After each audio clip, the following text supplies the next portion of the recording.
Our Valor series continues this week with Brian Patrick visiting with one of the best-known POWs from the Vietnam War.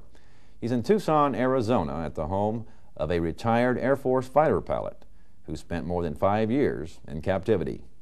He was born on the 4th of July in 1925, and as he grew up, young Laird Guttersen dreamed of being a fighter pilot and a hero. In the midst of World War II, he dropped out of high school and signed up with the Army Air Corps. His career took many twists and turns, flying B-25s till the war ended, then back to civilian life for a while before joining the new Air Force Reserves and returning to active duty to fly the F-51 Mustang in Korea, where he was wounded on a special mission. Where we were trying to skip some bombs into a railroad tunnel.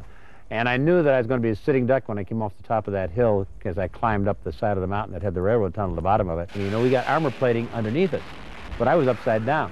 So the bullet hit the armor plating and bounced into me.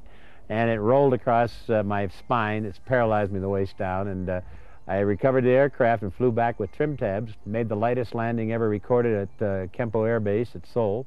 After Korea, Guttersen earned a commission in the regular Air Force, working as a flight instructor, recruiter, and as a lecturer at the Air University.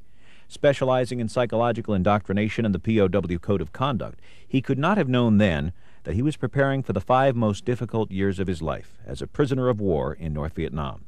At age 41, after serving with the NATO command in Germany, flying transport missions in Southeast Asia, and working at the Pentagon, Major Guttersen volunteered to return to Vietnam as a fighter pilot, moving his family to Tucson, Arizona, where he trained in the F-4 Phantom. It was kind of scary. You felt like you were strapped, you know, onto 2 rockets and just hanging on.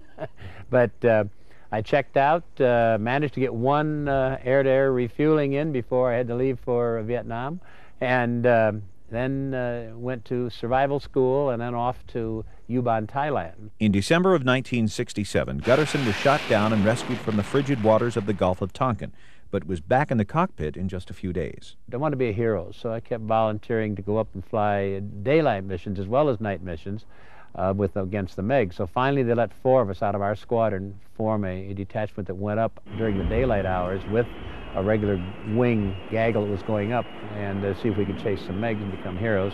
Unfortunately, I got chased instead of chasing. Shot down over North Vietnam, Guttersen was captured and taken prisoner, tortured, and interrogated. It becomes a game then, and basically after the first 24 hours, all they're trying to do is make you submissive. They're just trying to get you subservient so that you'll automatically say yes whenever they want you to do something. With his background in the Code of Conduct and psychological indoctrination, Major Guttersen learned quickly to survive in captivity. I found the biggest thing I had to overcome was the fear. You can't afford to overcome it with hatred because that tears you up. And so I started basically, in essence, praying for the least of his children, which had to be Big Ugg, the guy that was beating me up and torturing me.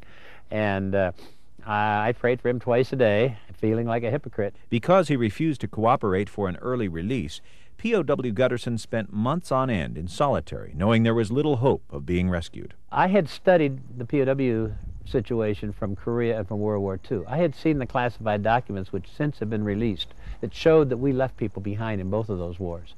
And I knew we were not going to get rescued. I knew that the only way we were going to get out of there is if the Vietnamese decided to let us out, and that would be up for grabs whether they would or not. So I might be there for 40 years. He knew he needed a goal, so his daily routine included planning for his release. And I would relive it for about 30 minutes to an hour in the morning. Did you ever get the feeling you were going crazy? No. Every morning I woke up, I was alive, and there were a lot of people who weren't. And there were a lot of people that weren't going to make it. But I was bound and determined that for that day at least, everything was great until it turned worse. Are there POWs in Vietnam today? There sure are. And I said that the 3 days after I came home. You know why? Because I read history. I don't know a single one or who they are, and I've not seen them, and I couldn't identify them. But I've read history. In every war, the communists have kept their prisoners. I said, when a communist comes to a negotiating table and gives you a list of names, you have to assume that it's only half as long as he could make it, because that's how he's taught to negotiate. I said, we don't have anybody that came out of Laos. Where are all the 600 aircrew members who were lost in Laos? None of them came home. Today, Laird Guttersen travels around the country, talking with anyone who will listen about the POW MIA issue. 10,000 Americans wore a POW bracelet with his name on it thanks to the leadership of his late wife and sister early in the movement.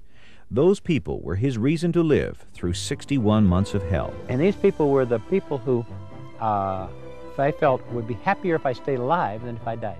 And so they became my support system. Widowed in 1978 after losing a bitterly contested race for an Arizona congressional seat, Laird Guttersen has since remarried and enjoys life in the Tucson foothills, spending time with his children and grandchildren and spreading his message throughout the land. Once you've lost freedom, you really learn to appreciate it. I'm Jim Clay. Thanks very much for joining us. And remember, when you need someone to count on, you can always count on a veteran.